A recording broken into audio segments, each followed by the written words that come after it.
Morning children, online class 8 subject Hindi पाठ 12 में आपके क्या है, समय पर मिलने वाले। तो देखिए इसमें हमारे पाठ में एक छोटी सी कहानी बताई गई है हरिशंकर परसाई जी की। इसके लेखक कौन है? हरिशंकर परसाई हैं। तो इसमें आइए हम लोग भी पढ़ते हैं कि आदमी कितने तरह के होते हैं, मतलब कौन से आदमी टाइम पे मिलते हैं, कौन से नहीं मिलते हैं, कौन से घर जाने में मिलते हैं। तो आइए हम अपना ये पाठ पढ़ते हैं। तो ये जो पाठ है इसका क्या है, ये व्यंग विधा का परिचय दिया गया है इसमें, क्योंकि इसमें व्यंगपूर्ण व्यंग मतलब समझते हैं कि किसी को ताने मारना, तो व्यंग मारने जैसे इसमें बातें कही गई हैं। तो इसमें क्या बताए हैं हमारे हरिशंकर परसाई जी कि आदमी 3 तरह के होते हैं। पहले समय पर घर न मिलने वाले, जो घर में समय पे नहीं मिलते हैं, और दूसरे समय पर किसी के घर न जाने वाले, और तीसरे कौन है, न समय पर घर में मिलने वाले और न समय पर किसी के घर जाने वाले।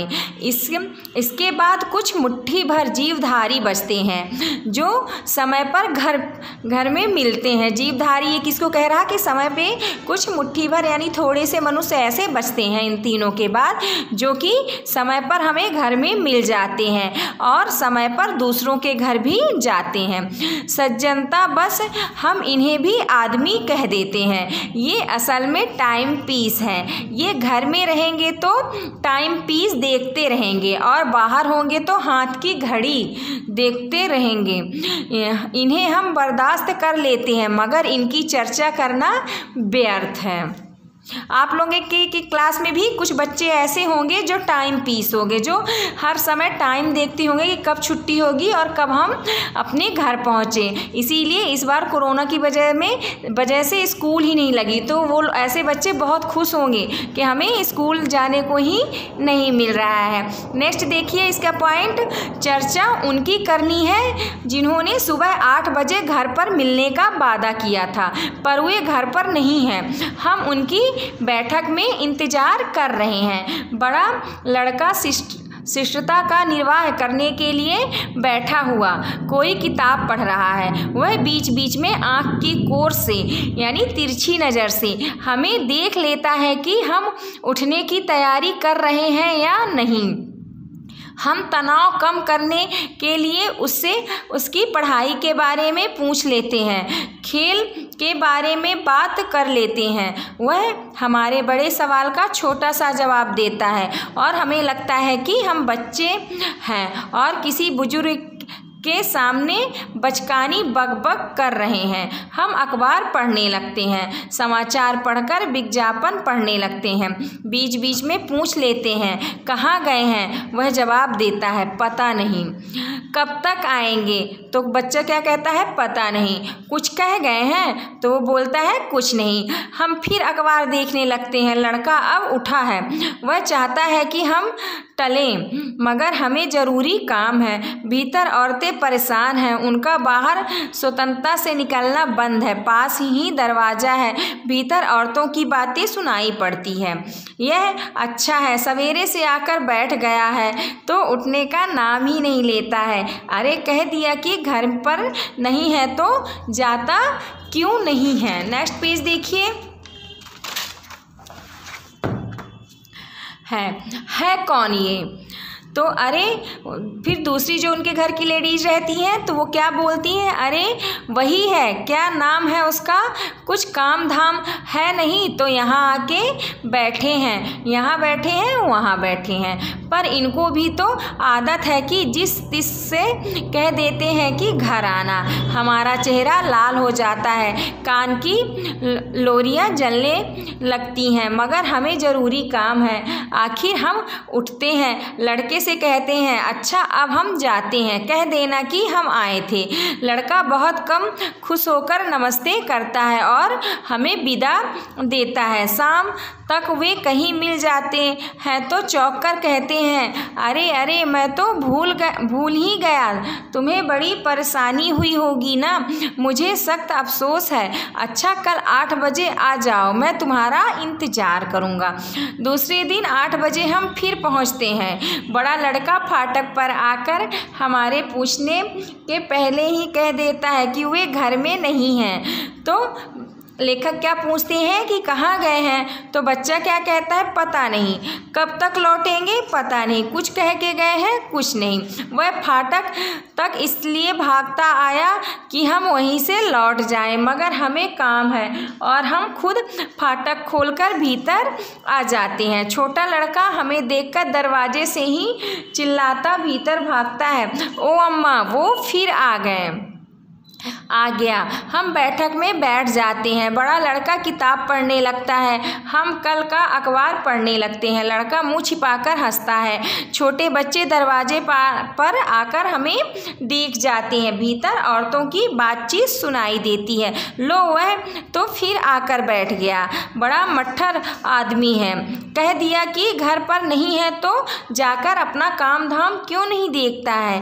काम धाम कुछ हो तो देखे। सब हंसती हैं। छोटा लड़का सारे परिवार की भावना समझकर दरवाजे पर आकर कहता है, ए पापा बाहर गए हैं। हम अनसुना करते हैं। लड़का फिर कहता है, ए पापा बाहर गए हैं। बड़ा लड़का इसे अनुचित समझता है। वह उसे डांटता है, ए मुन्ने भाग यहाँ से, चुप। छोटा लड़का भाग जाता है मगर फिर आता है तो वो छोटा लड़का क्या कहता है कि ए पापा बाहर गए हैं। तो ए मुन्ने चुप, चाटा खाएगा। मुन्ने को अब इस खेल में मज़ा आने लगा है।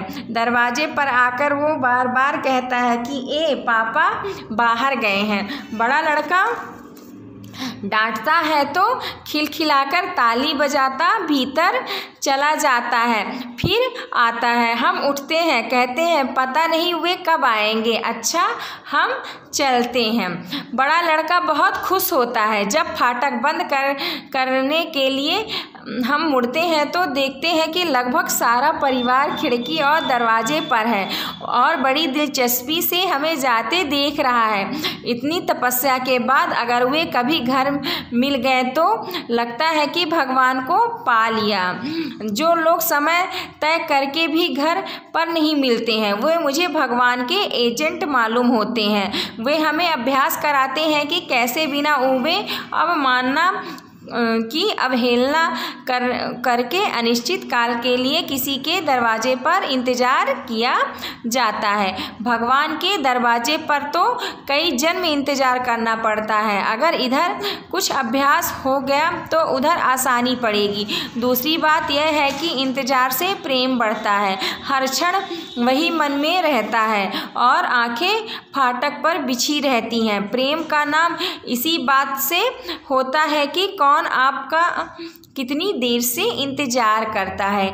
मेरे एक दोस्त हैं, उनसे मैं मिलने का समय तय कर लेता हूँ पर उस वक्त हरगिज़ उनके घर नहीं जाता। यह निश्चित है कि वे घर नहीं होंगे।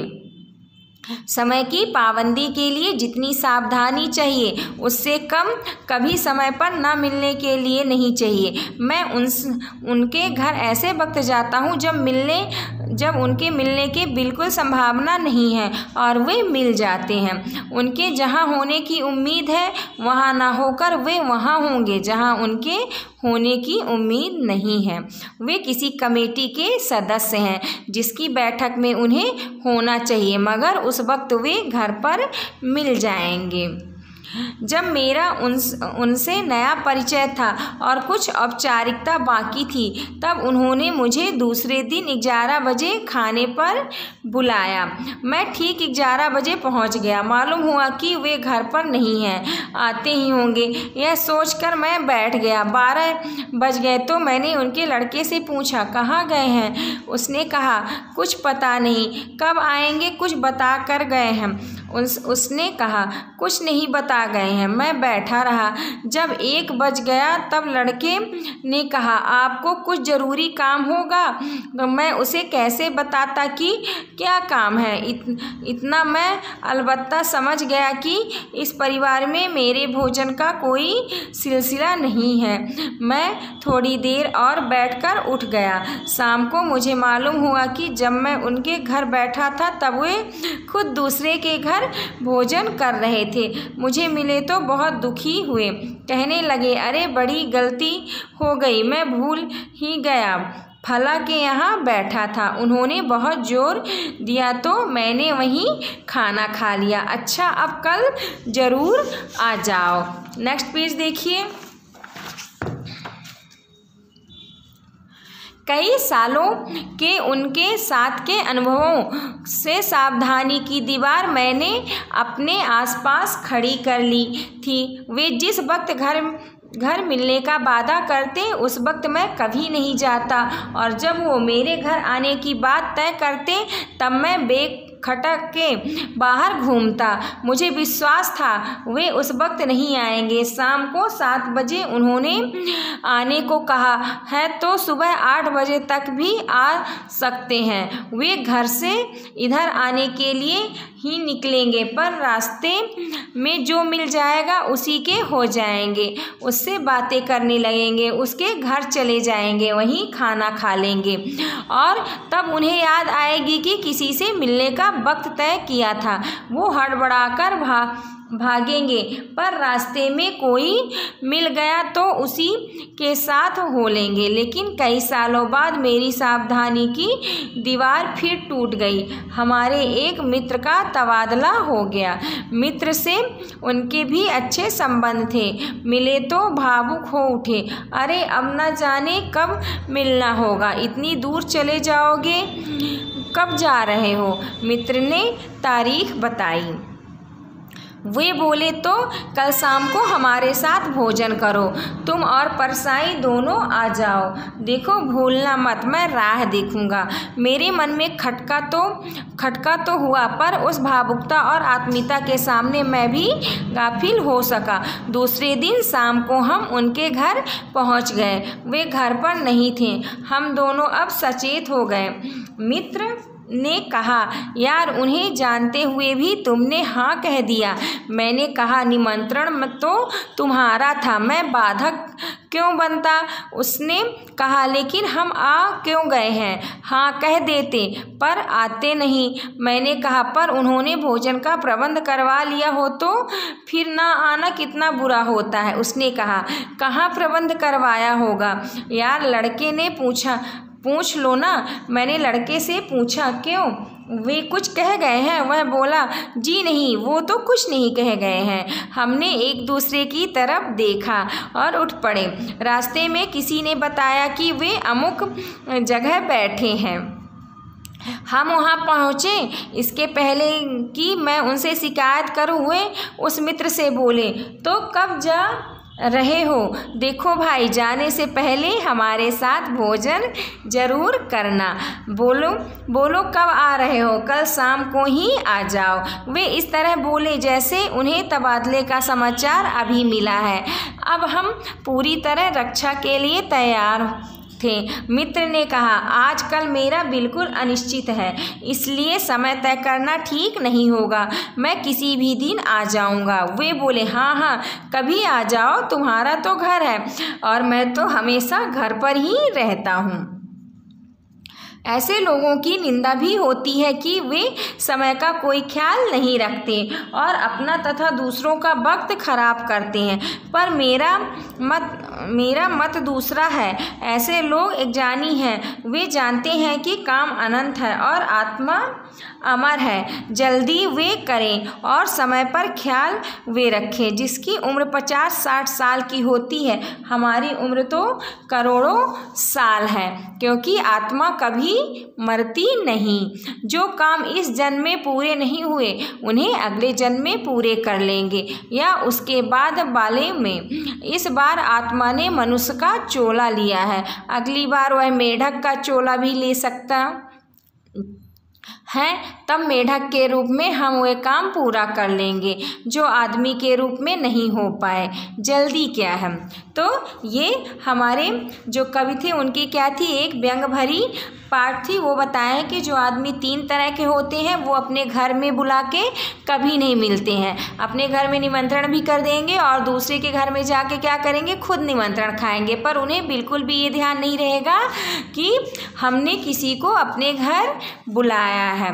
तो फिर इसके बाद क्या है, आपके नए शब्द हैं, इसको आपको कॉपी में लिखना है और लर्न करना है। नेक्स्ट देखिए, वस्तुनिष्ठ प्रश्न, सही जोड़ी बनाना है आप लोगों को। तो सज्जनता बस इन्हें भी आदमी कह देते हैं, इसका क्या होगा, ये असल में टाइम पीस है।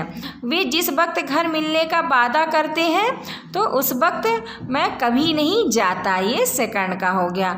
भीतर औरतें परेशान हैं तो इसका क्या हो जाएगा, उनका बाहर स्वतंत्रता से निकलना बंद है। लड़का फिर कहता है, क्या कहता है, ए पापा बाहर गए हैं। तो देखिए सही शब्द चुनकर हमें रिक्त स्थान भरना है। तो इसके बाद कुछ मुट्ठी भर बचते हैं जो समय पर मिलते हैं, तो इसमें क्या भरा जाएगा, इसका आंसर क्या हो जाएगा, इसका आंसर जीवधारी हो जाएगा। मित्र की भावुकता और शिष्टता, सेकंड का आंसर क्या हो जाएगा, शिष्टता हो जाएगी। और थर्ड देखिए, इस बार आत्मा ने मनुष्य का चोला लिया है, तो थर्ड का आंसर क्या हो जाएगा, चोला हो जाएगा। अब देखिए, क्रोध में हमारा चेहरा लाल हो जाता है, तो इसमें क्या हो जाएगा, इसका आंसर लाल हो जाएगा। नेक्स्ट पेज देखिए, अति लघु उत्तरी प्रश्न हमें बताना है। तो फर्स्ट क्वेश्चन क्या है, परसाई जी के अनुसार मनुष्य कितने प्रकार के होते हैं। तो इसका आंसर क्या हो जाएगा, परसाई जी के अनुसार मनुष्य 3 प्रकार के होते हैं। तो देखिए फिर सेकंड क्वेश्चन क्या है, लेखक ने टाइम पीस किन मनुष्यों को कहा है। तो लेखक हरिशंकर परसाई ने उन मनुष्यों को टाइम पीस कहा है जो समय पर घर मिलते हैं और समय पर दूसरों के घर जाते हैं। थर्ड देखिए, समाज में किन मनुष्यों की निंदा की जाती है। तो समाज जो समय का ध्यान नहीं रखते हैं, समाज में उन लोगों की निंदा की जाती है। समय पर ना मिलने वाले यदि समय पर मिल जाए तो कैसा लगता है, समय पर ना मिलने वाले यदि समय पर मिल जाए तो ऐसा लगता है कि भगवान को पा लिया है। फिर इसके बाद नेक्स्ट क्या है, लघु उत्तरी प्रश्न है। तो फर्स्ट क्या है, समय निर्धारित कर समय पर ना मिलने वालों से क्या कठिनाई होती है। तो मिलने का समय, इसका आंसर क्या होगा कि मिलने का समय निर्धारित करके ना मिलने वाले लोग से बहुत कठिनाई होती है। बैठे बैठे उनकी प्रतीक्षा करनी पड़ती है, बैठने में ऊब होती है, घर वालों की अवहेलना सहनी पड़ती है, ऊपर से समय खराब होता है। फिर सेकंड देखिए, समय पर ना मिलने वाले की प्रतीक्षा करने में कैसा अनुभव होता है। तो समय निर्धारित करके ना मिलने वालों की प्रतीक्षा करने में बहुत बुरा अनुभव होता है, व्यर्थ में समय खराब करना पड़ता है, बिना काम के बैठे ऊब हो जाती है, घर बैठकर प्रतीक्षा करने पर घर के सदस्य परेशान होते हैं तो उपेक्षा करते हैं, वह अवहेलना झेलनी पड़ती है। थर्ड क्वेश्चन क्या है कि लड़का पूछने से पहले क्या उत्तर देता है। तो पहले दिन समय पर नहीं मिले तो हम दूसरे दिन उनके दरवाजे पर पहुंच गए, बड़े लड़के ने हमको देख लिया और वह फाटक पर आ गया और हमारे पूछे बिना ही उसने उत्तर दिया कि वो घर पे नहीं है। लेखक ने कई अनुभवों के बाद क्या किया। तो लेखक ने कई अनुभवों के बाद सावधानी बरतना प्रारंभ कर दिया। उन्होंने निर्णय लिया कि जिस समय घर में मिलने का वादा करें उस समय वे घर नहीं जाते, और जब वे उनके घर आने का समय तय करते तो उस समय लेखक बिना चिंता के बाहर घूमते रहते। उन्हें विश्वास हो गया था कि वे नहीं आएंगे। नेक्स्ट देखिए आप लोग, भाषा की बात। इसे आप लोग को बोलना है और लिखना है। सेकंड क्या है, निम्नलिखित शब्दों की शुद्ध वर्तनी पे हमें क्या करना है, गोला बनाना है। तो फर्स्ट क्या है इसमें शुद्ध है, शिष्टता, ये आपका फर्स्ट नंबर शुद्ध है। सेकंड में सेकंड नंबर शुद्ध है, अनिश्चित, और थर्ड में फर्स्ट नंबर शुद्ध है, और 4 में ये 4 नंबर अनुभव शुद्ध है आपका। निम्नलिखित शब्दों का वाक्यों में प्रयोग करना है। तो कौन कौन से शब्द है ये, जीवधारी, बैठक, अभ्यास, विश्वास और विज्ञापन। इसको आप लोगों को अपने से करना है, इसको वाक्यों में प्रयोग करके हमें जरूर दिखाइएगा। नेक्स्ट देखिए, निम्नलिखित शब्दों में उर्दू, अंग्रेजी और हिंदी के शब्द हमें छांटना है।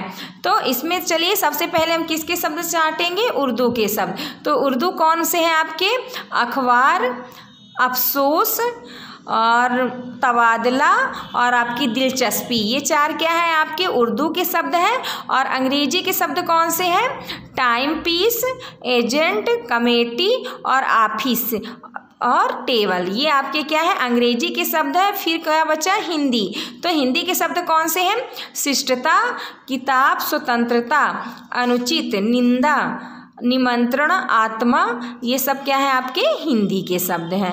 फिर नेक्स्ट क्वेश्चन देखिए, भाव में अनुपसर्ग लगाकर अनुभव शब्द बनता है। निम्नलिखित शब्दों में इसी प्रकार अनुपसर्ग लगाकर नए शब्द बनाना है। तो ये सब दिए हुए थोड़ा सा कूल, तो कूल में हम अनु लगा देंगे तो क्या बन जाएगा, अनुकूल बन जाएगा।